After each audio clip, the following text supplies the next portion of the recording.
Okay, picture this. You're Shreya Mishra Reddy. You're smart, you're ambitious, you're from India. You got into Harvard. Not just any Harvard program, but their executive leadership program. That's a big deal, folks.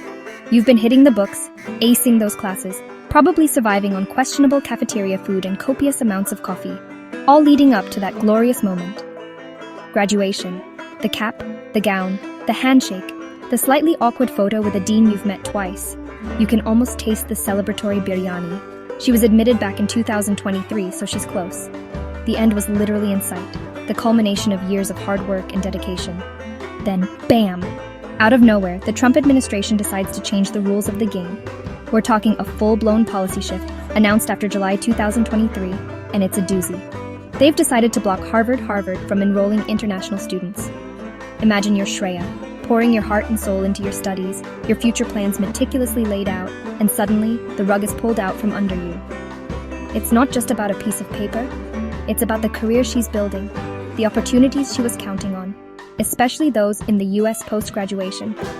This isn't just a minor inconvenience, it's a potential derailment of a life's trajectory, a future hanging precariously in the balance. Shreya, like any student in her position, is now staring into a fog of uncertainty. Will she even get to finish her program? What about those job prospects she was banking on? The American dream, or at least the American education leading to global opportunities, suddenly feels like it's got a massive access denied sign slapped on it. She's rightly concerned, and she's not just thinking about herself. Shreya has voiced her hope that Harvard can figure something out, emphasizing something pretty fundamental: the immense value of cultural diversity and the unique learning environment that international students help create. It's not just about textbooks, it's about global perspectives colliding and creating something new. This isn't just an abstract policy debate for people like Shreya. It's deeply personal, hitting right at the core of their aspirations. She's invested time, money, and an incredible amount of effort. Think about leaving your home country, adapting to a new culture, a new education system, all for this prestigious opportunity. And now, because of a decision made in the high echelons of power, her entire academic and professional pathway is shrouded in doubt. The emotional toll of this kind of limbo, where your future is dictated by political winds you can't control, is immense. It's a stressful, anxious waiting game with incredibly high stakes for her and thousands like her. So, why the sudden crackdown on Harvard, one of the world's most famous universities? You'd think they'd want the best and brightest, right? Well, the Trump administration has its reasons. Or at least, it has reasons. Officially, they're alleging that Harvard isn't playing by the rules, accusing the university of non-compliance with the law. This is a serious charge, and it's not one they're making lightly, at least in terms of public pronouncements. They're painting a picture of an institution that's gone rogue, needing a firm hand to bring it back into line with federal expectations and legal statutes, a narrative that certainly grabs headlines. But wait, there's more. The accusations get even spicier. The administration claims Harvard is fostering, and I quote, violence and anti-Semitism. Big words, serious implications. They've also thrown in accusations of Harvard coordinating with the Chinese Communist Party. Yes, you heard that right. So it's not just about paperwork. It's about national security, ideological battles, and a whole host of other heavy-hitting concerns. To back this up, they've demanded Harvard cough up disciplinary records and any evidence of illegal activities by its non-immigrant students. It's like your parents demanding to see your entire internet search history, but on a geopolitical scale. And because talk is cheap, they've also hit Harvard where it hurts, the wallet. The Trump administration has frozen nearly $3 billion, that's billion with a B, in federal grants to the university. That's a massive financial blow, designed to get Harvard's attention, and presumably, force compliance. This isn't just a slap on the wrist. It's a full-on financial squeeze. It signals that the administration is dead serious about these allegations and is willing to use significant leverage to achieve its aims, whatever those aims may truly be beyond the publicly stated justifications. This financial pressure adds another layer of complexity to an already fraught situation for the university. This whole situation isn't happening in a vacuum either.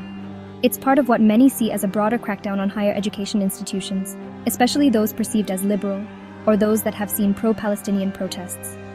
So, is this just about Harvard's alleged non-compliance, or is it part of a larger political play? Are international students, and the universities that host them, becoming pawns in a bigger ideological game? These are the questions people are asking. and the answers have profound implications for academic freedom and the future of global education in the United States. The blending of educational policy with broader political agendas is making everyone nervous. Let's bring it back to the people on the ground. For students like Shreya Mishra Reddy, who is literally counting down the days to graduation, this policy isn't an abstract political maneuver. It's a personal crisis.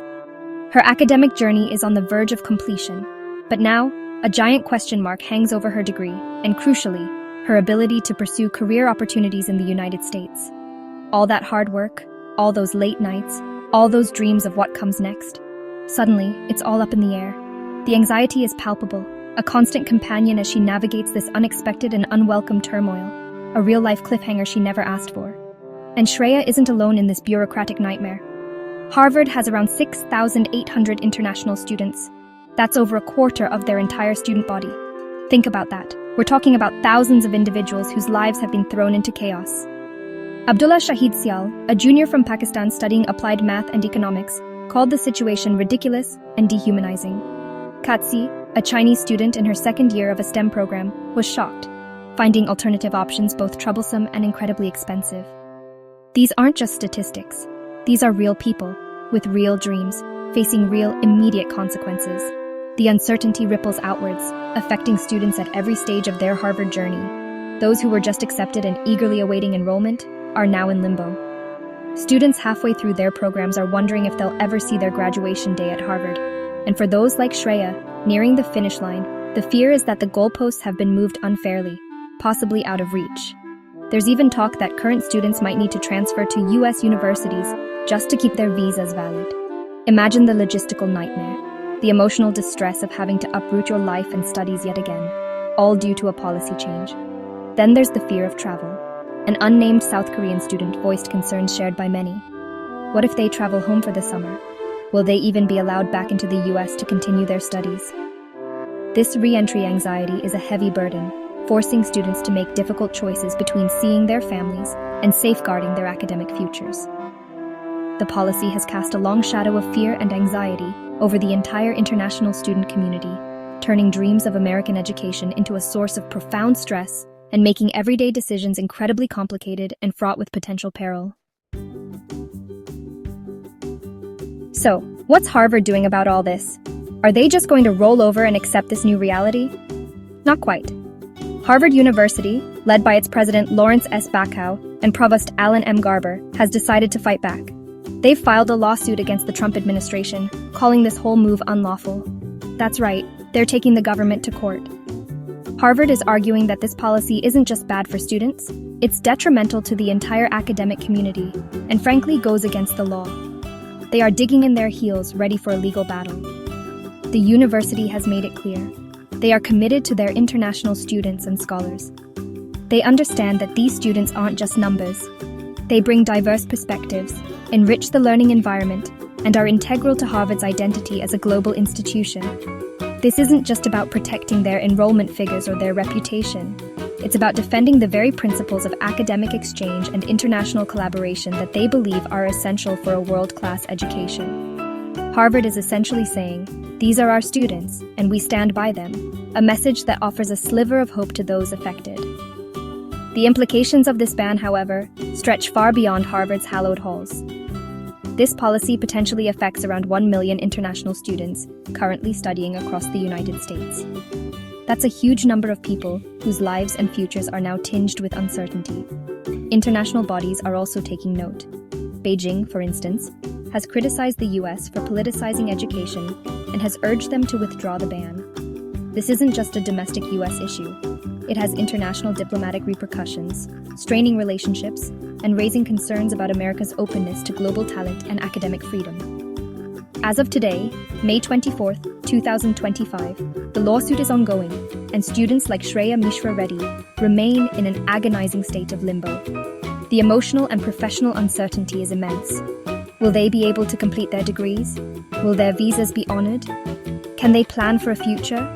Or is everything contingent on a court ruling or a policy reversal? The need for a clear, fair, and swift resolution is critical. These students came to the US with dreams and ambitions, contributing to its academic and cultural fabric. They deserve clarity, not chaos, and the world is watching to see how this unfolds.